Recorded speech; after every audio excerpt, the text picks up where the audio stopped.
tricolor nesse vídeo aqui são 4 notícias importantes, porque ó, tem jogador chegando no Fluminense, anunciado, mas para atuar mais lá na frente. Tem jogador anunciado oficialmente que já chega agora como reforço, tem saída de jogador e tem jogador oferecido, muita coisa para falar nesse vídeo. O mercado da bola do Fluminense, nesse final de fevereiro, começo de janeiro, aquecido de uma maneira até surpreendente para mim, imagino que para vocês também, beleza? Então vamos lá, vamos falar disso tudo. Muito obrigado pela sua audiência, convido você a ficar aqui até o final para assistir esse vídeo e ficar muito bem informado sobre tudo que está rolando no Fluminense. Eu vou tentar fazer um resumão de tudo que rolou nessa terça-feira muito agitada, né? A gente acabou de encerrar a live, chega a terça, e o Fluminense aparentemente levou a sério, né?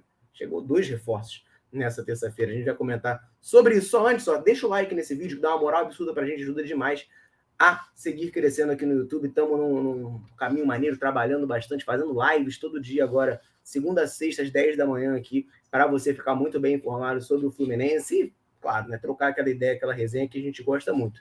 Comenta aí também de onde você está nos assistindo, a gente gosta muito de saber essa informação. E vamos embora, vamos começar a falar dessas notícias, porque é muita coisa para dizer e o vídeo não pode ficar também absurdamente longo. Beleza, vamos lá. A primeira coisa que eu quero falar é de saída, tá? Quero falar de saída depois de muitas negociações frustradas, Clube da Arábia, Tajeres, Vitória, finalmente o Fluminense conseguiu arrumar um destino para o Cristiano.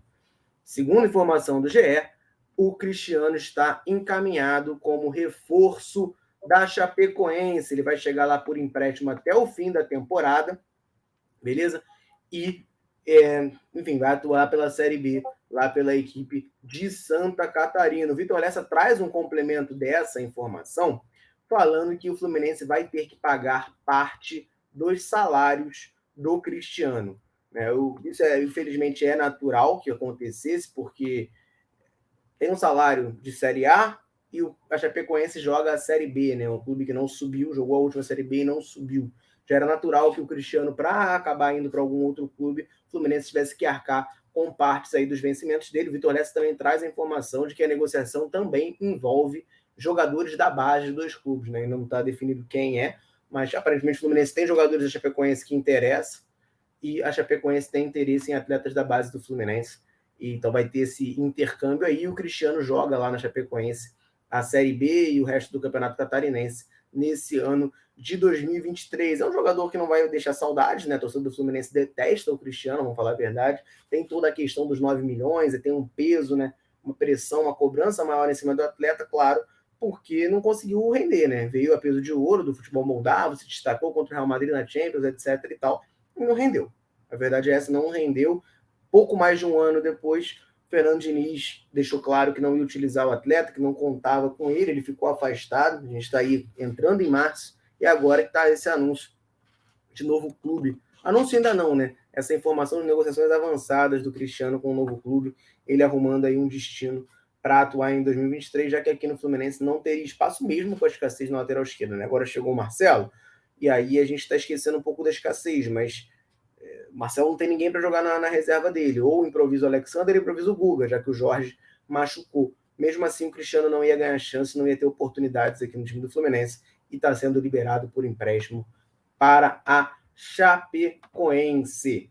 Outra informação que eu quero falar é sobre um jogador que foi oferecido ao Fluminense. Calma, tem 2 jogadores que acertaram oficialmente, mas não é sobre eles que eu quero falar. Esse jogador foi oferecido, é um jogador que eu gosto muito, que é o Luciano Naninho, meia do Volta Redonda. Ele tem 30 anos, tá? E tem se destacado muito no Campeonato Carioca. Tem 6 assistências já na temporada, em 9 jogos. Contra o Fluminense, ele jogou muita bola, né? Ele acabou com o jogo, ele que dá assistência para o gol do Lelê. Tem se destacado bastante no Volta Redonda e foi oferecido ao Fluminense também de acordo com o GE.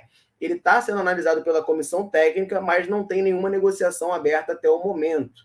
Ele é o jogador com mais assistências no Campeonato Estadual de 2023, deu 5 assistências em 8 partidas, né? Um meia mais cerebral, distribuição de jogo, de passe. Claro, guardado as devidas proporções, seria um reserva para o Ganso, jogador com características parecidas com a do Ganso para o elenco do Fluminense. Uma rápida retrospectiva aqui sobre o Luciano Naninho, né? Ele é um jogador que, apesar dos 30 anos, nunca conseguiu atuar em grandes equipes, ele sempre rodou pelas equipes pequenas aqui do estadual do Rio de Janeiro.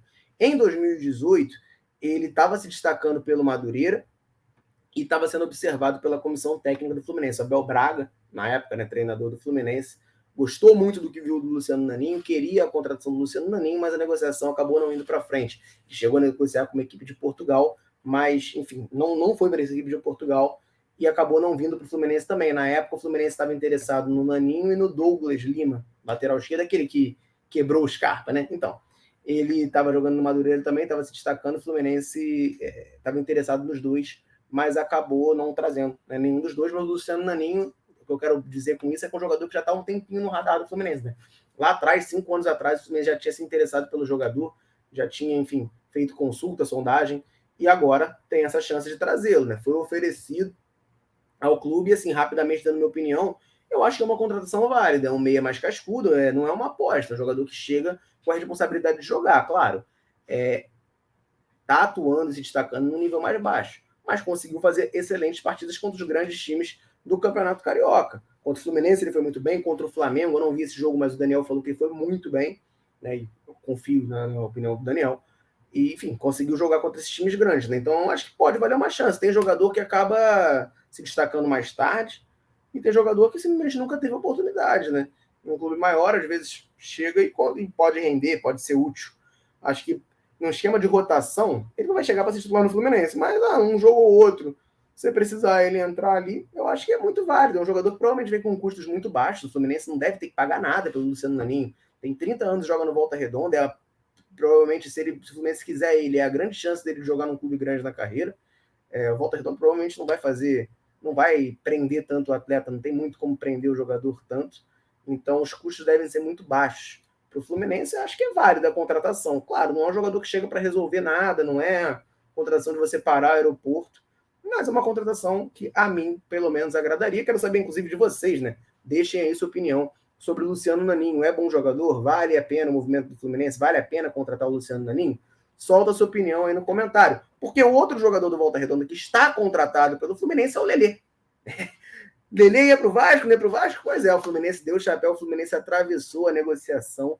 Foi uma loucura essa terça-feira, porque as notícias que saíram, né, nos últimos dias é de que ele estava muito perto do Vasco. Saiu o dirigente do Itaboraí falando que nunca teve proposta do Fluminense, mas fato é que ali por volta de 1 e pouco da tarde, quase 2 horas, saiu no GE que o Fluminense conseguiu atravessar o Vasco e encaminhou a contratação do Lelê por empréstimo até o final do ano. Aí eles lembram que a proposta foi inicialmente rejeitada, só que teve uma reunião na última segunda-feira que deixou o acordo bem ajustado. Tá? E aí, enfim, o Fluminense fez uma proposta de valores iguais e aí foi aceita. Pesou o desejo do Lelê de jogar no Fluminense, de jogar a Libertadores, e ele acabou vindo para cá. Aí logo depois, o Lelê já estava no CT do Fluminense e já foi até anunciado. O Fluminense já anunciou a contratação do Lelê, anunciou que fez um pré-contrato com um atleta. Tem informação do Edgar Maciel de Sá que o Fred e o Diniz conversaram com ele, ele deu prioridade à maior proposta financeira, que era do Fluminense, e disputar a Libertadores, e que ele se apresenta após a participação do Volta Redonda no Campeonato Estadual. O Fluminense vai pagar cerca de R$500 mil por esse empréstimo, um valor bem baixo, é menos do que o salário do Felipe Melo de um mês, por exemplo, em torno do salário do William Bigode de um mês. Pelo Lelê, tem uma opção de compra fixada junto ao Itaboraí Profut, né, que detém os direitos dele, em R$4 milhões.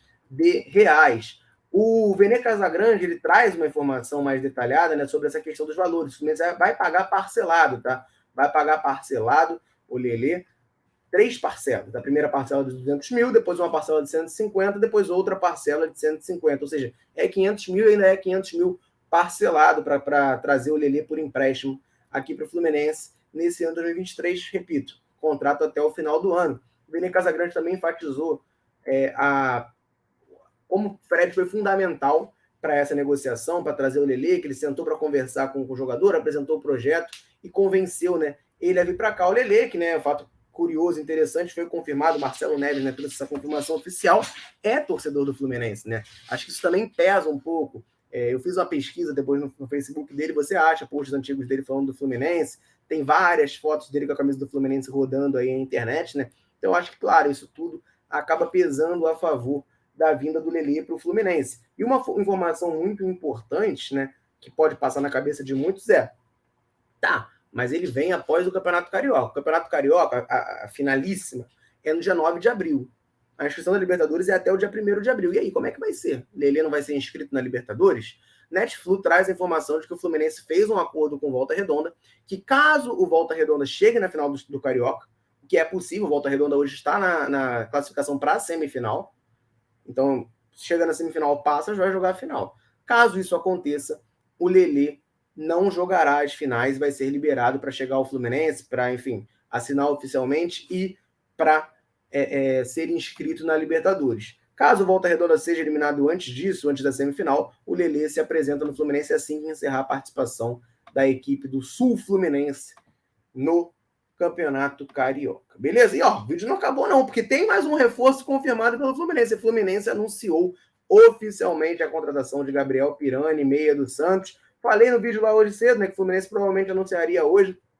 Está aí anunciado oficialmente a contratação por empréstimo. Ele vai vir por empréstimo de 1 ano, assim como o Lelê, também com opção de compra. Uma opção de compra, claro, bem mais alta, de cerca de 10 milhões de reais. Ele é um jogador jovem que, enfim, como já falamos aqui em outros momentos, está em baixa. Gabriel Pirani não estava jogando no Santos, foi reserva no Cuiabá ano passado, mas, por outro lado, teve seu melhor momento de carreira em 2021, com o próprio Fernando Diniz, né? Um jogador que é pedido do treinador, o treinador gosta dele, e ele está, enfim, chegando aí agora no Fluminense. É meia atacante, está na mesma posição ali do Naninho, do Giovani, do Ganso, mas muitos dizem que ele pode jogar também mais recuado como segundo volante. Aí a gente vai ter que aguardar para ver qual vai ser o aproveitamento dele pelo Fernando Diniz ao longo dessa temporada, mas fato é que o Gabriel Pirani é reforço do Fluminense até o fim de 2023. Ufa, que dia movimentado, acho que consegui resumir aqui tudo o que aconteceu. Cristiano, próximo da Chapecoense, Luciano Naninho, meio do Volta Redonda oferecido ao Fluminense, mas ainda não há negociações. Lelê, pré-contrato assinado, é reforço do Fluminense. E Gabriel Pirani, anunciado oficialmente também, ó, já é jogador do Fluminense, já vestiu a camisa e tudo, vai atuar aqui em 2023. Beleza, galera? Deixa um comentário aí sobre todas as contratações. Gabriel Pirani, o que você acha? Lelê, o que você acha? Luciano Naninho, aprova ou não aprova? Cristiano, Fluminense fez bem em liberar? Solta a voz aí para a gente trocar uma ideia sobre o Fluminense. Beleza? Vou ficando por aqui. Um abraço, saudações tricolores. Tamo junto.